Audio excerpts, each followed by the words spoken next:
has been tabling a position paper at the pre-budget seminar. An annual budget-making engagement between Parliament of Zimbabwe and the Ministry of Finance in an endeavor that national budget should mainstream gender concerns regarding female parliamentarians.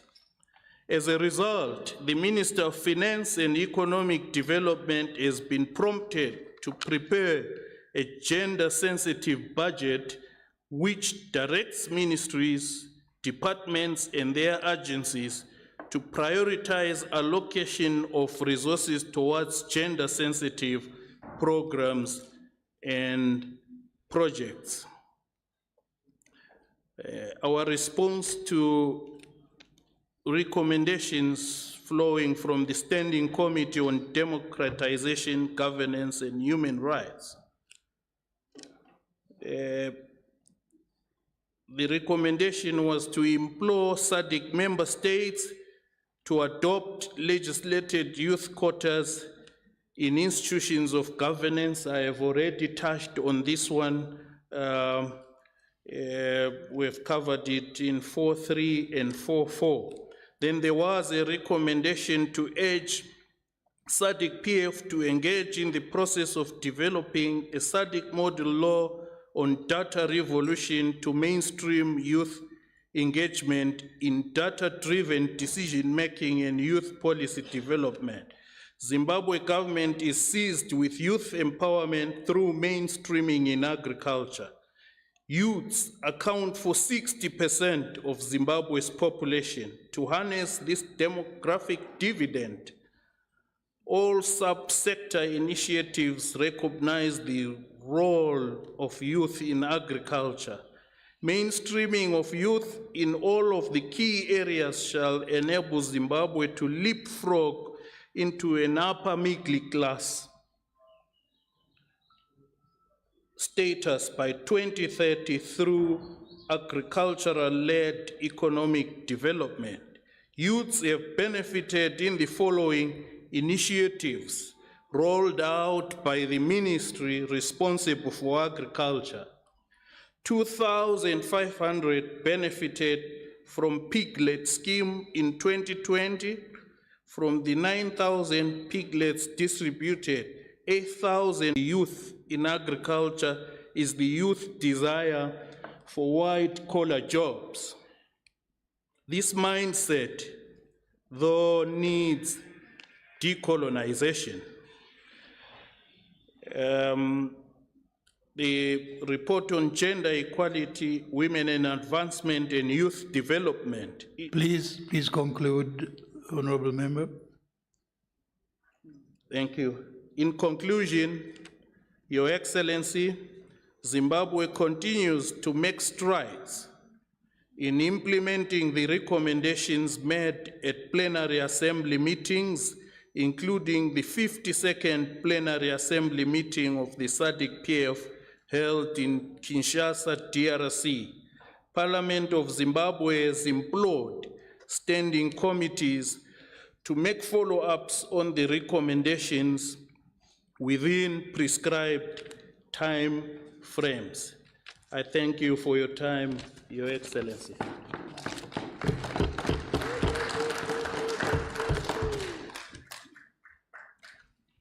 Thank you, Honorable Member. With this, we have come to the end of the presentation of the country reports. Before we continue, I have a small announcement. Arrangements for lunch have been made for 14 hours, 2 o'clock. So this session will continue until then. The arrangement for lunch is at least for today. You will be advised if there is any change further on. I will now allow for debate on the country reports. Members who wish to debate, please indicate by a show of hands, and you have a maximum of 5 minutes. And if you have questions, please indicate clearly to whom you're addressing the question. And may I remind you once again to always introduce yourself when you take the floor. And I have one hand up, and I think, yes, I have, please let me note that. I have the member from Eswatini, is that correct? And a member from, I have a member from the DRC, is that correct? And a member from Botswana, that's correct? I think I have two members from Botswana. Okay, and on this side I have a member from, from Zambia, and also I believe from South Africa, correct? And here from Tanzania. Namibia. Please allow me. I will give the member from Eswatini the floor. It was from the DRC. I will give the member from the DRC the floor. Thank you.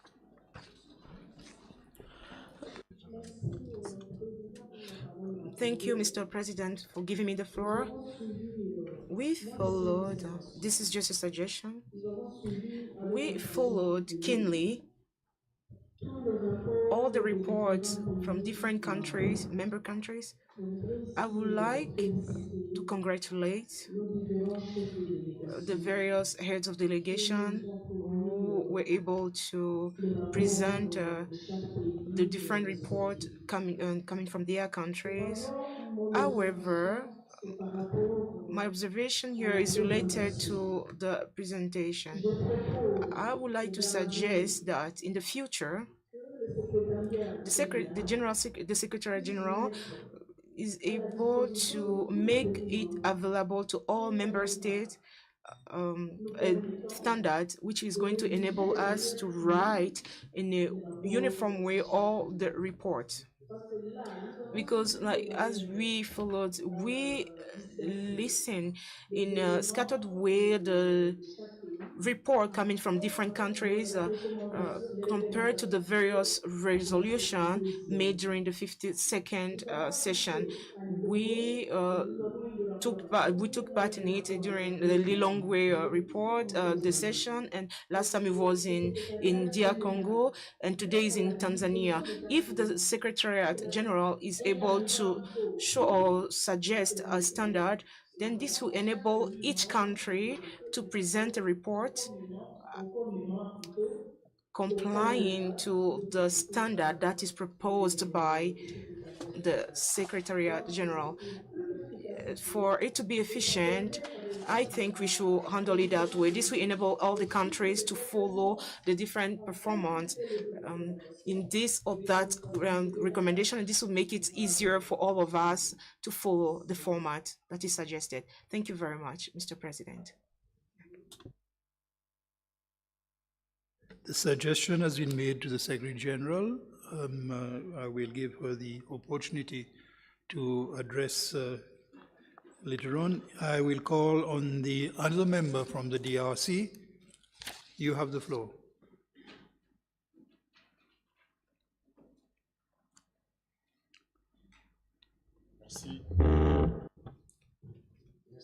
Thank you, Mr. President, for giving me the floor. The discussion topic was related to the progress when it comes to the implementation of various decisions taken during the 62nd plenary session. And this is here related to decision that we took. But when we talk about decision, it's just a guidance in order for us to act. So we are not compelled to ratify. I would like to underscore that. And this is the reason why I would like to support the proposal from our colleague from Tanzania, who took the floor recently and just after the intervention of Angola and Botswana and DR Congo, and asking for all forums to have a specific objective in order for us to move from a parliament to a forum. And the idea is to ensure that our plea please turn into laws. Of course, with the binding aspect of a law. Thank you. Thank you.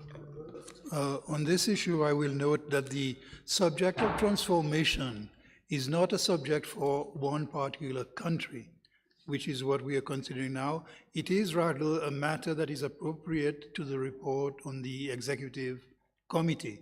So if members will understand, I believe this question can be taken up when we take the committee report, the executive committee report.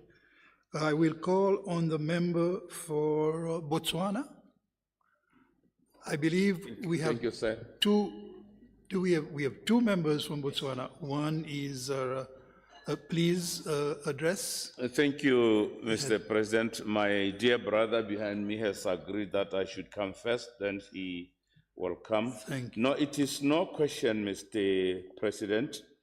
There was a point at the beginning of the session when my dear sister from the United Republic of Tanzania showed some worry about some of the countries that have not yet signed, why we are delaying to sign so that we can turn our body, our forum into parliament. For us in Botswana, the matter is still in the able hands of our head of state. There certainly shall be a time when he shall have made up, he shall have had his mind or his able hands on it. It's certainly under consideration. It is not that it has been thrown away. And then the other issue still on the same matter is that I don't think this is a matter that has applied to the Republic of Botswana only. During the times of COVID, most of our funds were channeled onto this portion whereby we have to save the lives of our people. And our economy back home got dented. I'm saying this for a simple reason that when this issue comes to the table, whereby it has to be really considered, it must be known that some funding in the form of subscriptions have to be considered. And certainly when some fogging into the Botswana pocket shall be made. Last but not least, I pray to all of us that remind all of us that the great achievements require time and perseverance. This matter of turning this issue into parliament is not a small matter, it's a very serious matter. It has to be cogitated upon as seriously as we possibly can. Patience is a virtue. We shall certainly get to that point. And lastly, let me thank my colleagues at the United Republic of Tanzania for naming the big power station after our father, the able Mwalimu Julius Nyerere. I thank you, Mr. President. Thank you, honorable member, the suggestions.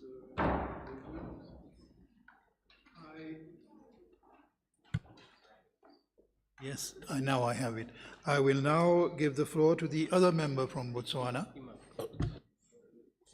It's okay. Thank you very much, Mr. President.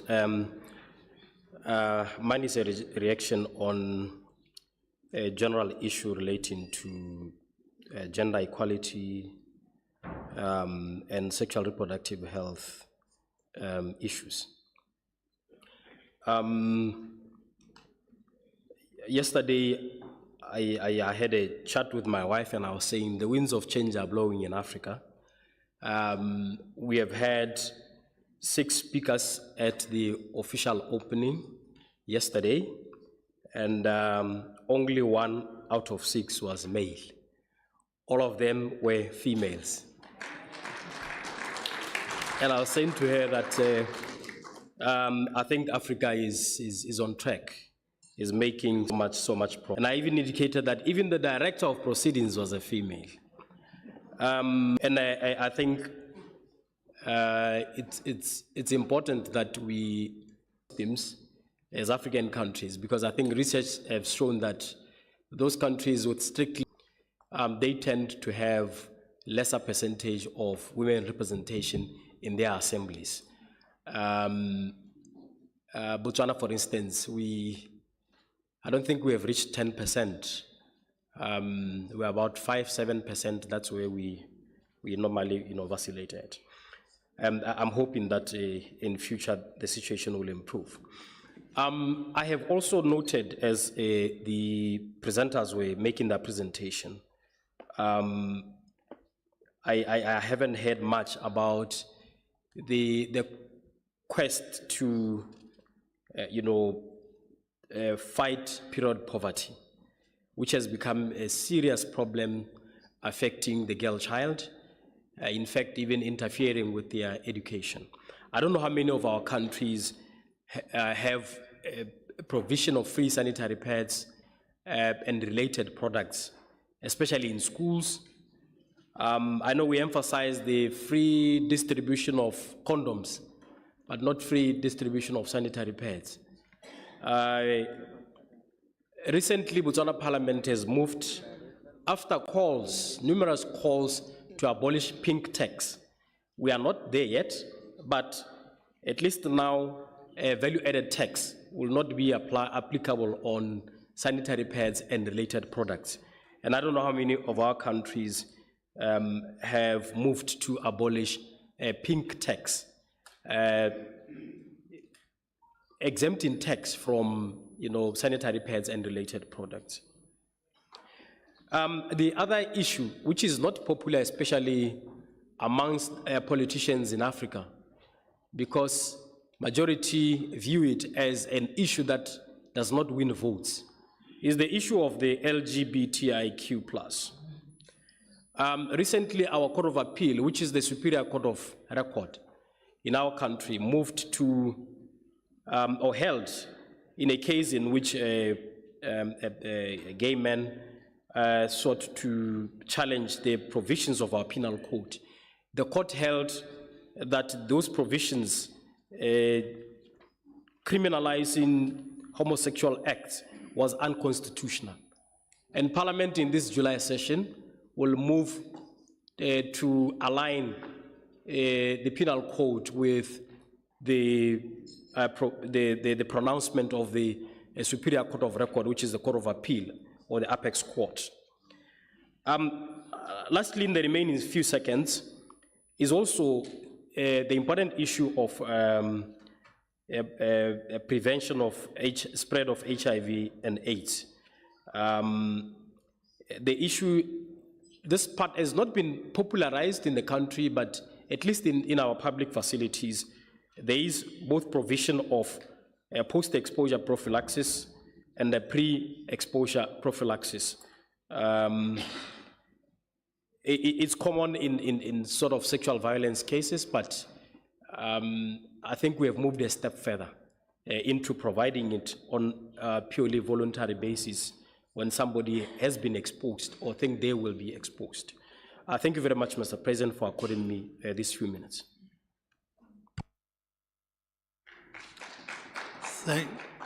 Thank you, Honourable Member, for your contribution. I will now give the floor to the member from Tanzania. The member for the United Republic of... Was there a hand raised? If not, then I will continue with the member from Namibia. Tanzania? Oh, okay. I'm sorry you were waiting for the mic. Yes, we will take the member from Tanzania.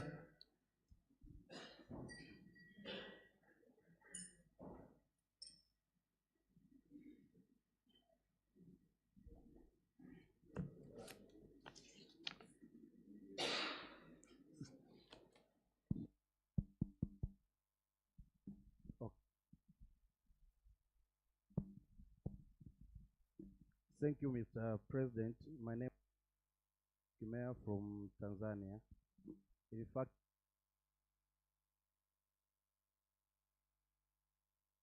I think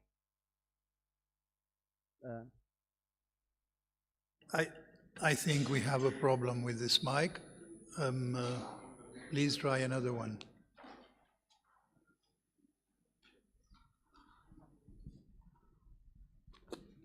hello. Okay, thank you, Mr. President. In fact, mine is a very small issue. I had presentation from, I think, Tanzania and the Botswana relating to pharmaceutical issues in our SADC region.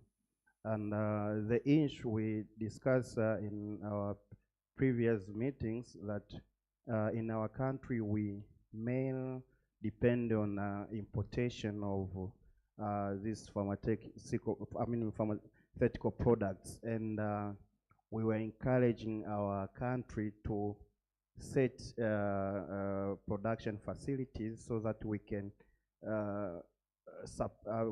have those products from our own industries. So I had Tanzania, they have make some recommendable action, and Botswana, was it?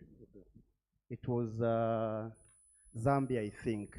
So my question was to head of delegation from Namibia, as he said, they have contacted, I think it is Egypt and I think India to set base in their country.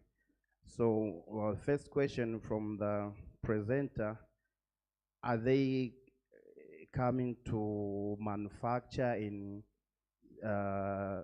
Zambia, or they just importing and they will distribute from there? As as Mr. Z said, Tanzania was just a procuring country to other SADC countries. So my question is, are they going to manufacture from Zambia, or they will do like what Medical Store Department of Tanzania is currently doing? Thank you. Thank you, Honorable Member. A question has been directed to the head of delegation of Namibia. We ask the head of delegation to note, and we will take the contribution of the member from Namibia. Was there a member from Namibia?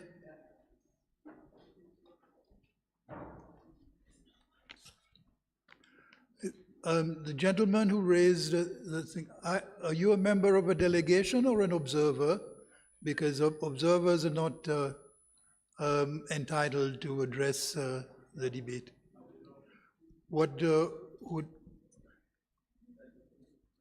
I will proceed with the member from Seychelles.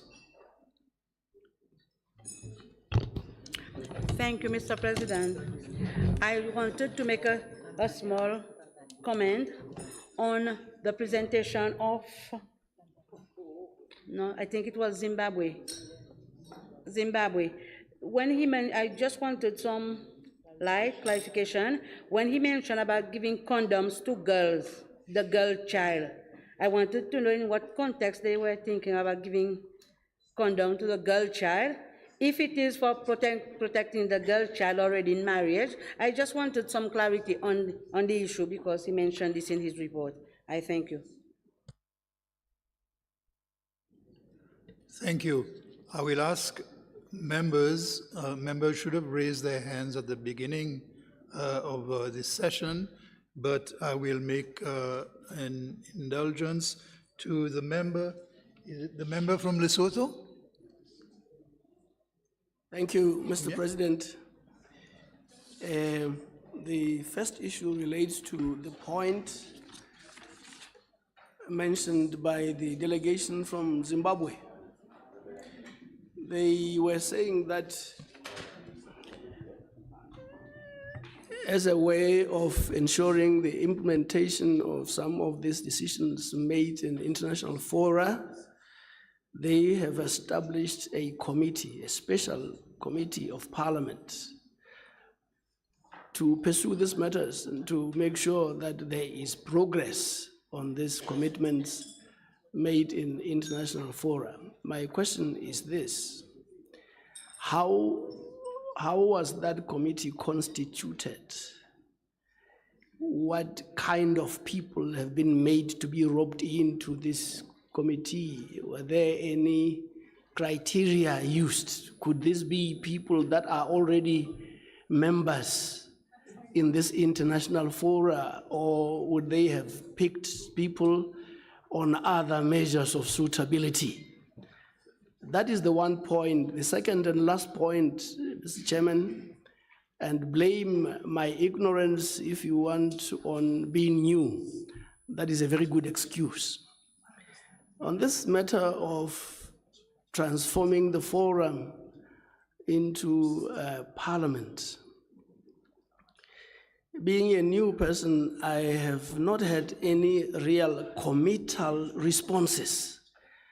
There has always been very smart talk, like the head of delegation from Botswana would talk about it needs to be cogitated properly and so on.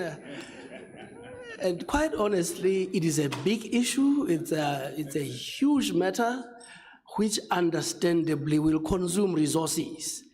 But if we don't have those resources, why do we keep talking about this thing? Why is it not being abandoned? But if it is important enough not to be abandoned, then when will it happen? Taking into account and accepting that it's going to cost resources. But there must be a timeline. No objective can be achieved without a specific timeline. Thank you, Mr. President. Thank you. I have noted a question for the head of delegation from Zimbabwe.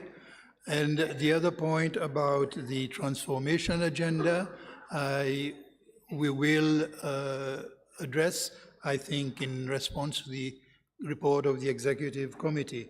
I had a hand from Zambia. Is that correct? Zambia. Thank you, Mr. President. And I think I'll try to be precise to the presenter, who was our last presenter from Zimbabwe. First of all, to thank him for the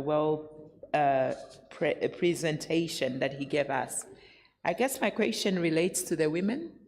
He said that they always have a pre-submission into their national budget, and this has led to the budget being gender sensitive. And they said it is a caucus. As someone who sits as the chairperson for the Zambian Women Parliamentarian Caucus, and we are in the conversation of trying to see whether we become institutionalized as part of the committees at Parliament, and them already doing so much, and yet I saw that it was still under a caucus. Maybe we could get a clarification and some of the learnings that we can have at Zambia. And then lastly, there is a lot of conversation around the pharmaceutical companies. Tanzania giving us an example, or the agreement, whether it was a gentleman's handshake or it was written, where that they will buy on behalf of other SADC countries. The speaker said that from Tanzania, that he'll come back with a full report, and then we have heard of the initiative that Zimbabwe is doing. I just want to connect that to the HIV and AIDS conversation. As someone who has been living with HIV since 1997, and now as a member of Parliament, I just hope that the member states in the SADC region should really enter the conversation around the one-year injectable treatment that is coming. Because if you don't do that now, you'll be left behind as you were left behind around the treatment of HIV, which saw a lot of Africans die. And I have a privilege to get my treatment in America, but that's not the privilege of every child or every person in Africa. And I think this is something we need to add as we talk about HIV in SADC states. Thank you. Thank you, honorable member. I will now recognize the member from Tanzania, who had raised a hand earlier. Honorable member? Yes, thank you very much, Mr. President. There are two things which didn't come very clearly, didn't come well in the discussion. and they were among our resolutions. One, it's about the Malabo Declaration. Now that we are talking about modernizing agriculture to address food insecurity and youth unemployment, I think it is high time we also search our souls in our countries and see how many countries have really taken aboard the Malabo Declaration. As mentioned by our presenter, we've tripled the budget, but yet it's not the 5% of what is supposed to be of the budget, the country's budget. So I don't know about the rest of the countries. Are your countries really taking aboard the 5% of the national budget to be priority in improving or in modernizing agriculture? And number two, I'm complimenting what my Botswana colleague just said about subscription fees. Most of the time we feel shy to discuss about the fees. And most of the time, our Excellency, the Secretary General, carry on or keep on knocking doors to those who are going to support us. She's always asking for support for all those seminars, workshops here and there, while we do not pay our subscription fees. Now, when are we going to agree? Time to pay the subscription fees? Because others feel that they are carrying the other group too much. And then it has been just a job of SG Bohem to do it as her, her duty. She's just taking too much. She's overwhelmed. I feel sorry for her and the SADC Secretariat, but now with all these big brains sitting under this roof at Grand Melia in Tanzania, what do we decide now? Honorable President of SADC, I think we should agree. Thank you. I submit.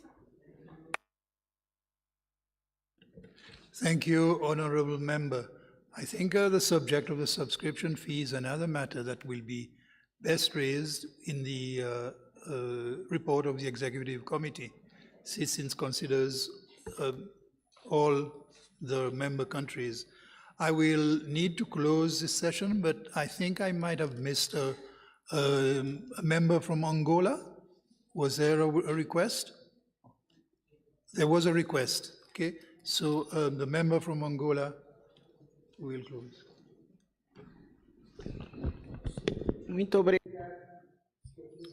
Thank you, Honorable Speaker. I thank you for giving me the floor. I would like to congratulate the clerk of SADC Parliamentary Forum and the honorable members. I would like to say that I am indeed pleased for the fact that all countries have gender equality at the center of their activities, taking into account that women represent more than half of the population in the world. And we cannot talk about true democracy without including women. And here we saw in the reports that were submitted here that the clock on women's inclusion has been marching forward, and we have exchanged experiences with other countries in order to avoid that women are left behind in electoral processes. Angola, in addition to the constitution enshrining gender equality between men and women, there is a law that forces political parties to include in their lists at least 30% of women in order to avoid discrimination against women. And we think that SADC Parliamentary Forum should adopt model law with a view to avoid And Madagascar has just finalized their arrangements and will start procurement soon, pharmaceutical from Tanzania. But the rest of the SADC countries, negotiations are going on. So currently it's Seychelles, Comoro, Madagascar will just soon join in procurement of their pharmaceutical from Tanzania. So that's the list that she wanted to have. Thank you, Honorable Member.